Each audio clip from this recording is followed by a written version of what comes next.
যে এই রকম যে স্বৈরাচার তৈরি হয় আর যেন কোনো ব্যবস্থার মধ্য দিয়ে, সংবিধানের মধ্য দিয়ে, পলিটিক্যাল সেটেলমেন্টের মধ্য দিয়ে এই ধরনের শেখ হাসিনা খুনি স্বৈরাচার যেন আর তৈরি না হয়। এটা হচ্ছে তাদের দেয়াল লেখনের মূল কথা। আপনারা অবাক হবেন, 69-এর গণ অভ্যুত্থানে 61 জন মানুষ মারা গিয়েছিল মাত্র, তাতে আইয়ুব শাহীর কিন্তু পতন হয়েছিল। এরশাদের 9 বছরে 370 জন মানুষ মারা গেছে 9 বছরে। আর শেখ হাসিনার মাত্র 2 মাসে জুলাই এবং আগস্টে 1000 মানুষকে হত্যা করা হয়েছে। এটা বারবার মনে করতে হবে, কারণ আমরা খুব বিস্তৃত প্রবণ জাতি। 4000 মানুষ, আপনার অবাক হবেন, অন্ধ হয়ে যাচ্ছে, কারো এক চোখ, কারো 2 চোখ। 20,000 মানুষ স্থায়ীভাবে পঙ্গু হয়ে যাচ্ছেন, আংশিক এবং কেউ স্থায়ীভাবে। এবং ইউনিসেফ থেকে বলেছে, এরশাদের আন্দোলন বলেন, গণ অভ্যুত্থান বলেন, শিশু নিহতের খবর আমরা পাইনি। ইউনিসেফ বলেছে 64 জন শিশুকে হত্যা করা হয়েছে। শিশু হত্যা হয়েছে, নারী হত্যা হয়েছে, ছাত্র জনতা থেকে এক ভয়ঙ্কর, রাশেদ যেটা বলেছে যে মানবতার বিরুদ্ধে যে কি ভয়ঙ্কর অপরাধ হয়েছে, এইটিকে বারবার মনে রেখেই তার ব্যাকগ্রাউন্ডে থেকে আমাদের বারবার কথাগুলো বলা দরকার। আর এই যে বলা হয়েছে, সমস্ত ক্ষমতার ঝোঁক মনে রাখবেন স্বৈরাচারী হয়ে ওঠা। এটি হাসিনার দোষ শুধু না, খালেদার দোষ না, এরশাদেরও না। এই জন্য পুরো পৃথিবী জুড়ে সমস্ত পলিটিক্যাল ফিলসফারদের চিন্তা ছিল ক্ষমতাকে কিভাবে আটকানো যায়, ক্ষমতাকে কিভাবে পাহারা দেওয়া যায়, ক্ষমতাকে কিভাবে চেকস অ্যান্ড ব্যালেন্সের মতো রাখা যায়। আপনার বাসায় যদি তার 3 জন কাজের ছেলেকে রাখেন, প্রধান কাজের ছেলে বাকি 2 জনের উপর খবরদারি করবে। ক্ষমতার ঝোঁকই হচ্ছে এইটা। যখন সমাজ ছিল না, রাষ্ট্র ছিল না, পলিটিক্যাল ফিলসফার হবসের কথা বলে দেখেন। হবস বলেছে মানুষ মূলত খারাপ, পচা, নোংরা। মানুষ সুযোগ পেলে একজনকে হত্যা করে, মারামারি করে। রাশেদ তার উদাহরণ দিয়েছে। হবসের ভাষায়, in every second man is your enemy. তোমার পাশে যে বসে আছে সেই তোমার পটেনশিয়াল এনিমি, সম্ভাব্য শত্রু হয়ে উঠতে পারে। হবস বলেছেন, kill whom you can, want what you take. যার ইচ্ছা নিয়ে নাও, যাকে পারো হত্যা করো। যখন রাষ্ট্র সমাজ থাকে না, এইরকম একটা অবস্থা থাকে, এখান থেকে উত্তরণের জন্যই মানুষ সমাজ তৈরি করে, রাষ্ট্র তৈরি করে। কাজে পুরো পৃথিবী জুড়ে যদি আপনি ক্ষমতাকে পাহারা দিতে না পারেন, ক্ষমতা স্বৈরাচারী হতে বাধ্য।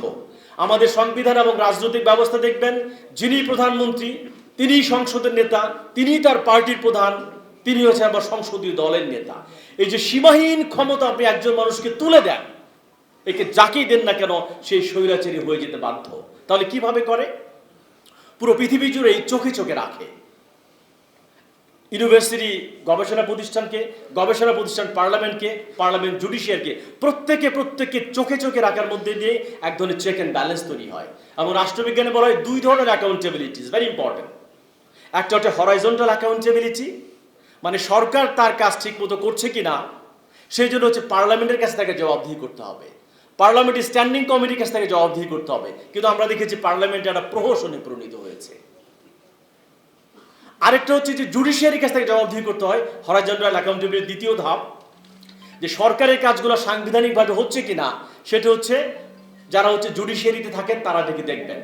কিন্তু আমরা দেখেছি আমাদের আইন বিচারের প্রতি আমার বিন্দু মাত্র শ্রদ্ধা নাই। এবং নাই এই কারণে দেখেছি যে দুটো প্রধান বিচারপতিকে কান ধরে বের করে দেওয়া হচ্ছে। কিসের আইন, কিসের বিদালত বলেন? কাজে এই সংবিধান এবং বিচার ব্যবস্থার প্রতি বিন্দু মাত্র শ্রদ্ধাবোধ আমার আসলে নাই।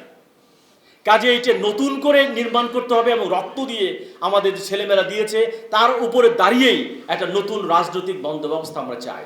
এর বাইরে আরেকটা হচ্ছে ভার্টিক্যাল অ্যাকাউন্টেবিলিটি। সরকার ঠিক মতো চলছে কিনা তাকে দেখবে সিভিল সোসাইটির লোকরা, তারা তাকে চোখে চোখে রাখবে। কিন্তু আমাদের সুশীল সমাজ দেখেছি, শিক্ষক, সাংবাদিক, রাজনীতি থেকে শুরু করে সমস্ত জায়গায় আছেন, প্রত্যেকে হয় আওয়ামী লীগ অথবা বিএনপি লীগ। আওয়ামী বাঙালি লীগ আমি দেখেছি, জাতীয়তাবাদী সাপুরে দল আছে, আপনারা জানেন। সমস্ত সিভিল সোসাইটি সংগঠনগুলোকে পার্টিয়ার্কি বলে, পার্টিতন্ত্র গ্রাস করে ফেলেছে আসলে। কাজে স্বাধীন মতামত দিয়ে একটা পার্টি ঠিক মতো চলছে কি চলছে না, আফসা ভাই যেটা দিয়েছেন, এই বিচ্যুতি চোখে ধরিয়ে দেওয়ার দায়িত্ব হচ্ছে সিভিল সোসাইটি। আরেকটা হচ্ছে গণমাধ্যম। সেই গণমাধ্যমে প্রধানমন্ত্রীর প্রেস কনফারেন্স আমরা দেখেছেন যে কিভাবে একটা স্থাবকতায় সাইকোফ্যান্সে পরিণত হয়। কাজে যে ব্যবস্থা এতকাল চলেছে, বিশ্বাস করেন সেই ব্যবস্থা দিয়ে চলবে না, সেই সংবিধান দিয়ে চলবে না, সেই বিচার ব্যবস্থা দিয়ে চলবে না। চললে আবারও একই অবস্থা হতে কিন্তু বাধ্য। রাশেদ তার ইঙ্গিত দিয়েছে, এই 2 মাসের মধ্যে দেখছি ক্ষমতাকে যদি পাহারা না দেন, এই ক্ষমতা কিভাবে স্বৈরাচার হয়ে ওঠে। এই প্রফেসর ইউনূসের সরকারকে এই জন্য কি করতে হবে? চোখে চোখে রাখতে হবে, সমালোচনা করতে হবে, নজরদারি করতে হবে, না হলে এটা কিন্তু স্বৈরাচারী হতে বাধ্য। এবং এই সরকারের প্রধান সমালোচনা আমি দেখতে পাচ্ছি, আগে তো বলতাম সব গোপালগঞ্জের লোক দেয়, কেন আপনার হচ্ছে ইন্টারিম গভর্নমেন্টের সব চট্টগ্রামের লোক থাকে আমি খুঁজে পাই না। এত বিশ্বজন নাগরিক, নোবেল লরিয়েট, আপনি আঞ্চলিকতা থেকে বেরোতে পারলেন না। ভিসি প্রভিসি যা দিচ্ছে সিংহভাগ চট্টগ্রামের, উপদেষ্টা সহকারী যারা দিচ্ছে তারাও চট্টগ্রাম। আশ্চর্য ব্যাপার, আর লোক নেই। গাজীপুর থেকে চট্টগ্রাম, পঞ্চগড়, বরিশাল, রাজশাহী কোনো রিপ্রেজেন্টেশন এখানে নাই। এই আন্দোলন ছাত্র জনতা, শ্রমিকের অনেক শ্রমিক মারা গেছে, একজন শ্রমিক মেহনতি মানুষের প্রতিনিধিত্ব ইন্টারিম গভর্নমেন্টে আছে বলেন আমাকে? এখানে নাই। এই সমন্বয়কের আন্দোলন করেছে, এর মধ্যে নারী সমন্বয় ছিল, আমি একজন নারী সমন্বয়কে দেখতে পেলে খুশি হতাম, তার প্রতিনিধিত্ব এখানে নাই। এখানে অনেক ভালো ব্যবসায়ীরা আছেন, ব্যবসায়ীদের কোনো প্রতিনিধিত্ব এখানে নাই। কাজে একটা ইন্টারিম গভর্নমেন্টের যারা জাতীয় চরিত্র, সেটা কিন্তু এখানে রিফ্লেক্টেড হয়নি। কাজে এইটা আমি বলছি, প্রফেসর ইউনূস নিজেই বলেছেন, আমাদের উস্কে দিয়েছেন যে আমাকে সমালোচনা করো, না করলে আমি বললাম ক্ষমতার স্বৈরাচারী হতে বাধ্য। আমি শেষ করি 1 মিনিটে।